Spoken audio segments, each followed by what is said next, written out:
का है।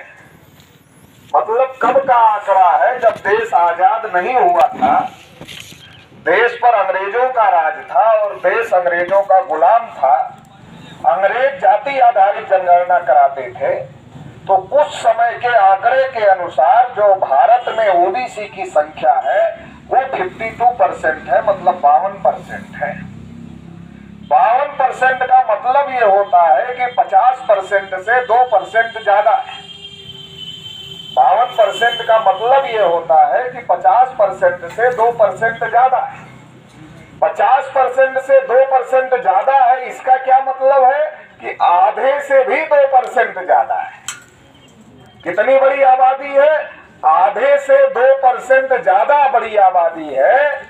और अगर आज की तारीख में हमारी गिनती हो जाए तो 60 से 65% तक हमारी आबादी हो सकती है।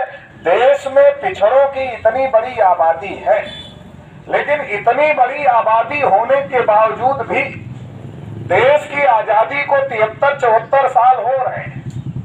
और 73-74 साल की आजादी में इस देश में जानवरों की गिनती हुई, कुत्तों की गिनती हुई, हिजड़ों की गिनती हुई, मगर हम पिछड़ों की गिनती आजादी के 73-74 साल में नहीं हुई।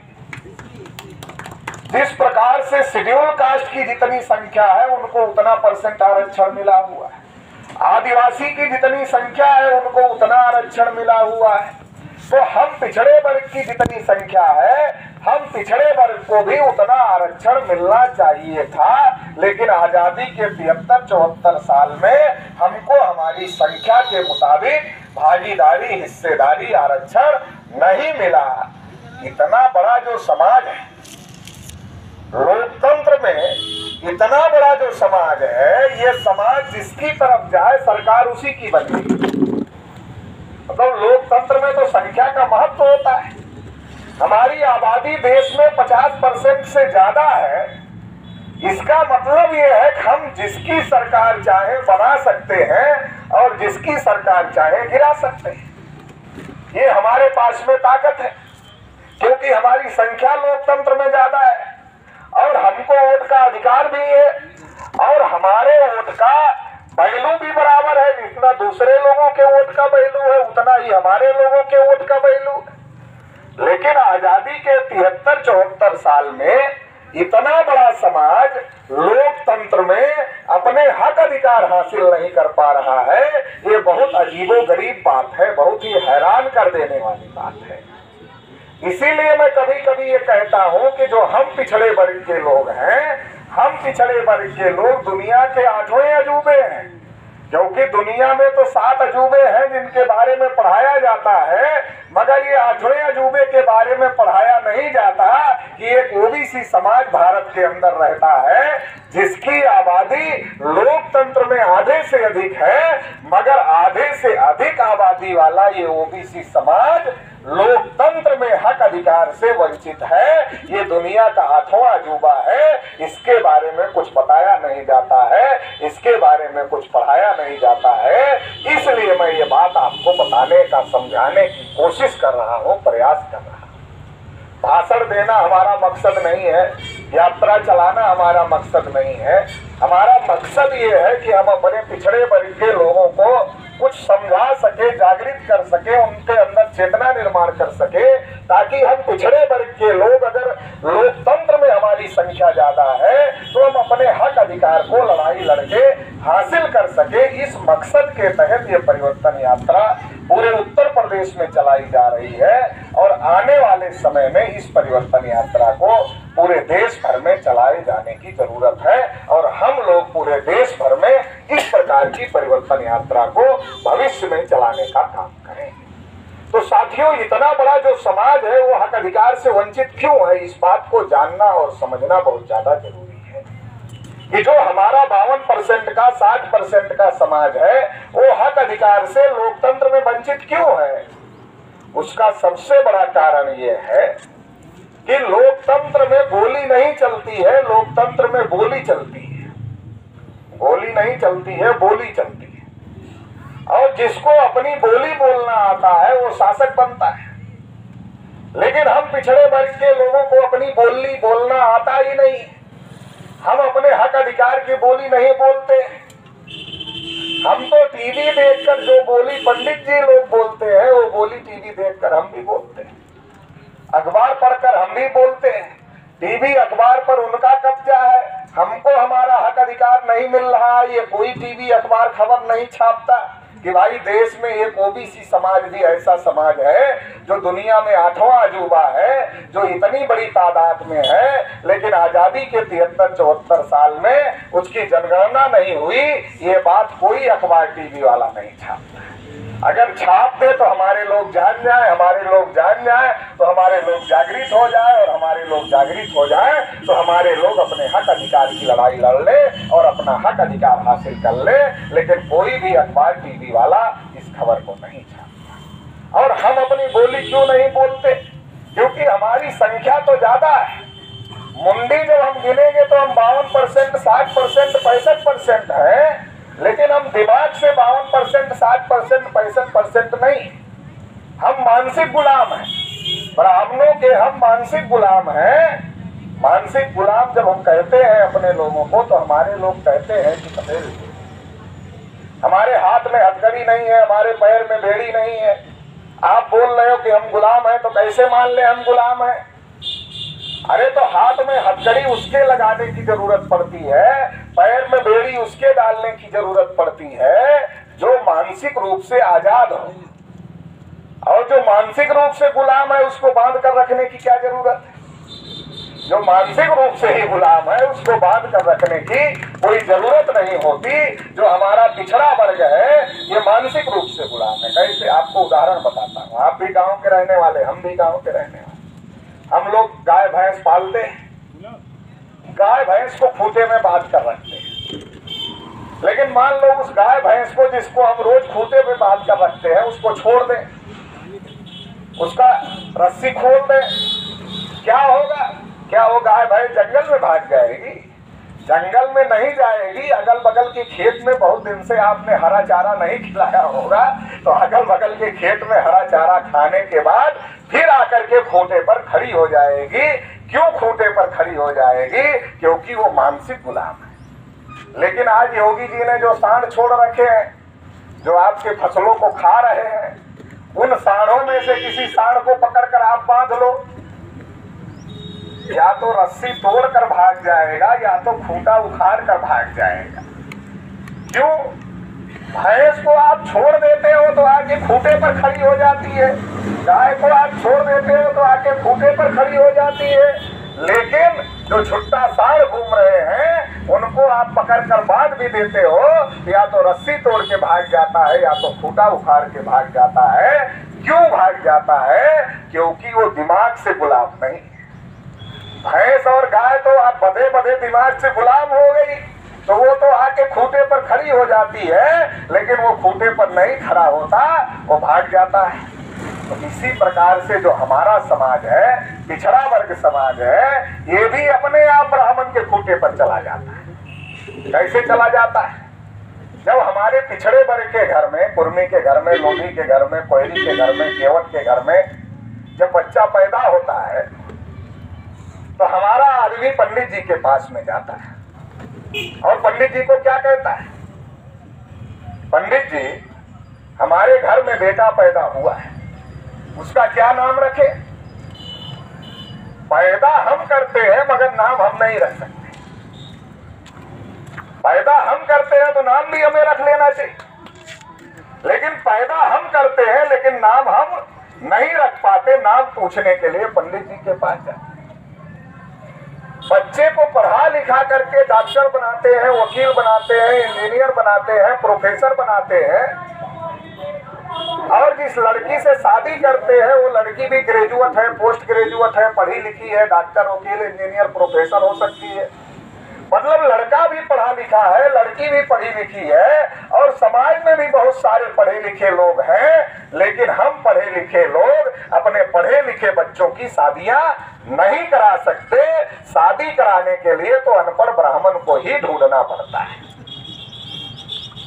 बड़ी मेहनत से हम लोग पैसा इकट्ठा करते हैं, पैसा इकट्ठा करने के बाद घर बनाते हैं, और पैसा इकट्ठा करने के बाद जब घर बनाते हैं तो घर में अपने माँ बाप को भी पहले घुसने नहीं देते। पहले पोगा पंडित को पहले अंदर घुसाते हैं, फिर किसी को घुसने देते हैं। अरे भाई, दूसरे को मत घुसने दो, लेकिन जिन माँ बाप ने पैदा किया, पाला पोसा, बड़ा किया, इस लायक बनाया कि हम अच्छा घर बना लिए, तो उन माँ बाप से ही गृह प्रवेश करा दो। पोगा पंडित से कराने के बजाय अगर अपने माँ बाप से गृह प्रवेश करा दो तो वो ज्यादा अच्छा होगा, क्योंकि उनकी वजह से हम घर बनाने लायक हुए। लेकिन वो अपने माँ बाप से भी गृह प्रवेश नहीं कराते, पोगा पंडित से गृह प्रवेश जरूर करवाते हैं। ये मानसिक गुलामी। पंडित जी पिस्टल सटा के हमारे कनपति पर नहीं कहते तुम हमसे नाम रखवाओ, तुम हमसे शादी विवाह का लगन पूछो, तुम हमसे शादी विवाह करवाओ।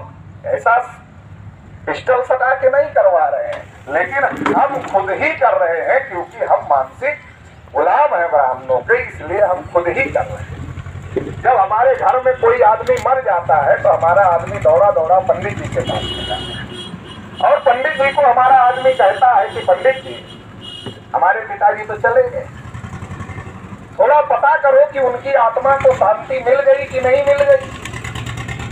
अब अगर पंडित जी कह दे कि तुम्हारे पिताजी की आत्मा को शांति मिल गई, तो पंडित जी की तो रोजी रोटी बंद, धंधा बंद हो जाएगा। तो पंडित जी कहते नहीं नहीं, अभी आत्मा भटक रही है। तो भटक रही है तो क्या करना होगा?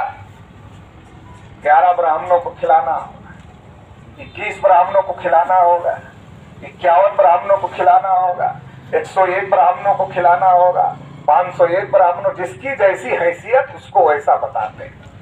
और कभी कभी इतना बता देते हैं कितने ब्राह्मणों को खिलाना है, मतलब पूरा इलाका खोजने के बाद उतने ब्राह्मण खोजने से नहीं मिलते जिसको खिलाना है। वो परेशान हो जाता कितने ब्राह्मण ढूंढ कर लाए कहां से, जितना पंडित जी ने बता दिया है। क्योंकि देश में ब्राह्मणों की संख्या 3.5% है। कोई कोई गांव तो ऐसे है जिसमें एक घर भी ब्राह्मण नहीं है, कोई कोई गांव ऐसे हैं जिसमें एक घर ब्राह्मण है, कोई कोई गांव ऐसे है जिसमें एक भी घर ब्राह्मण नहीं है। अब इसलिए कई कई गांव का ठेका एक ही ब्राह्मण के पास होता है। ऐसा नहीं जिस गांव में ब्राह्मण नहीं है वो अपने आप अपना शादी विवाह कर लेते हैं, वो भी ब्राह्मण के पास जाते हैं। तो कई कई गांव का ठेका एक ही ब्राह्मण के पास में होता है। तो ये जो हमारे लोगों की मानसिक गुलामी है, फिर कहते इतने ब्राह्मणों को खिलाना होगा।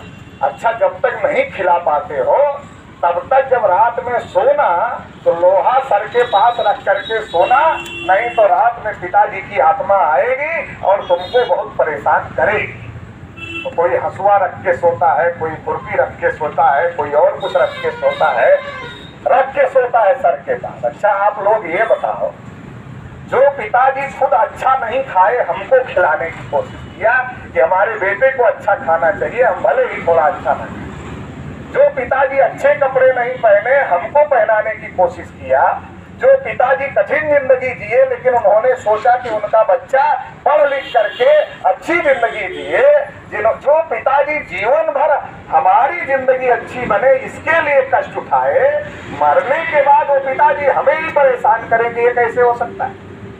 ये तो हो नहीं सकता। लेकिन बेवकूफ बनाने की भी कोई लिमिट होनी चाहिए, लेकिन ब्राह्मणों ने बेवकूफ बनाने की कोई लिमिट नहीं रखा। और जब हमने बनने की कोई लिमिट नहीं रखा, जब हम अनलिमिटेड बेवकूफ बनने के लिए तैयार हैं, तो ब्राह्मण भी हमें अनलिमिटेड बेवकूफ बनाने के लिए तैयार है। हम बनने के लिए तैयार है, वो बनाने के लिए तैयार है। बेवकूफ बनने में हमें कोई फायदा नहीं है, लेकिन बनाने में ब्राह्मणों को जरूर फायदा है, क्योंकि वो जितना काम करते हैं मुफ्त में नहीं करते, सब में लेते हैं। कथा सब संस्कृत में सुनाते हैं, और जब पैसा मांगना होता है तब हिंदी में मांगते, क्योंकि उनको भी पता है कि संस्कृत इन लोगों को कुछ समझ में नहीं आता है। अगर संस्कृत में पैसा मांगेंगे तो एक नया पैसा मिलने वाला नहीं है, तो पैसा हिंदी में मांगते हैं, सारी कथा संस्कृत में सुनाते हैं। तो ये हमारे लोगों को बेवकूफ बनाने का कार्यक्रम है। फिर क्या कहते, चारपाई बिस्तरा दे देना, और गाय जो तुम्हारे घर में है वो दान कर दो, पिताजी को दूध मिलेगा ऊपर। जूता भी दे देना। अब तो एडवांस हो गए, कहते रेड चीफ वाला जूता चाहिए, कपड़ा कौन सा चाहिए तो सियाराम का चाहिए, तो ब्रांडेड हो गए ना, अभी ब्रांडेड चीजें आ गई तो वो भी ब्रांडेड मांगने लगे हैं। तो कहने का ये मतलब है कि ब्राह्मणों ने हमारे लोगों को मानसिक रूप से गुलाम बनाया है, और मानसिक रूप से गुलाम होने की वजह से हमारे लोग 52% 60% तो हैं, लेकिन बटन हाथ से दबती है वोट डालते समय, लेकिन हाथ अपने आप काम करता है, दिमाग की वजह से शरीर काम करती है। दिमाग पर जब ब्राह्मणों का कब्जा है तो अंगुली किस पर दबेगी? जिस पर ब्राह्मण कहेगा उसी पर न दबेगी। दिमाग पर ब्राह्मणों का कब्जा है, तो इसलिए शरीर पर ब्राह्मणों का कब्जा है, और दिमाग जैसा कहेगा वैसा ही उंगली दबेगी। तो ब्राह्मण क्या कहता है जब कर्मकांड करने घर में जाता है? अरे घोर कलयुग आ गया है। क्या कहता है? घोर कलयुग आ गया है, धर्म नष्ट होता जा रहा है, इसको बचाने का कोई दिख नहीं रहा है उपाय। अगर कुछ थोड़ा बहुत उम्मीद बची है तो मोदी जी ही अवतार पुरुष हैं जिनसे थोड़ा बहुत उम्मीद बची हुई है। हो सकता कुछ धर्म की रक्षा मोदी जी कर ले। हमारा आदमी सोचता है यार, पंडित जी ने कहा कि घोर कलयुग आ गया है, धर्म नष्ट होता जा रहा है, मोदी जी ही थोड़ा धर्म की रक्षा कर सकते हैं। तो जब बटन दबाने जाता है वोट डालने समय, तो हमारे आदमी के दिमाग में पंडित जी की बात आ जाती है कि घोर कलयुग आ गया है, धर्म नष्ट होता जा रहा है, इसलिए अगर धर्म की रक्षा करना है तो मोदी जी की बटन दबाना पड़ेगा। तो हमारा आदमी है यादव, हमारा आदमी है कुर्मी, हमारा आदमी है लोधी, हमारा आदमी है पाल, हमारा आदमी है निषाद, लेकिन वो उसको वोट नहीं देता, उधर बटन दबाता है जिधर पंडित जी ने दिमाग बनाया है, उधर बटन दबाता है। तो संख्या हमारी ज्यादा होती है, मगर फिर भी हमारी समस्याओं का समाधान नहीं होता है। तो ये जो हमारे लोग हैं, हमारे लोगों के दिमाग पर ब्राह्मणों का कब्जा है, धर्म का नशा हमारे लोगों के ऊपर चढ़ा कर रखा है ब्राह्मणों ने। जब मंडल कमीशन की लड़ाई चल रही थी, 90 में मंडल कमीशन ओबीसी के लिए लागू हुआ। अगर आप लोगों से हम पूछें कि मंडल कमीशन की रिपोर्ट कितने लोगों ने पढ़ा, तो मुझे लगता है मेरा सवाल ही गलत है। अगर हम पूछें कि मंडल कमीशन की रिपोर्ट कितने लोगों ने पढ़ा, मुझे लगता है मेरा सवाल ही गलत है, क्योंकि ओबीसी के लोगों को ब्राह्मणों की पोगापंथी बातें सुनने के बाद टाइम मिलेगा तब न मंडल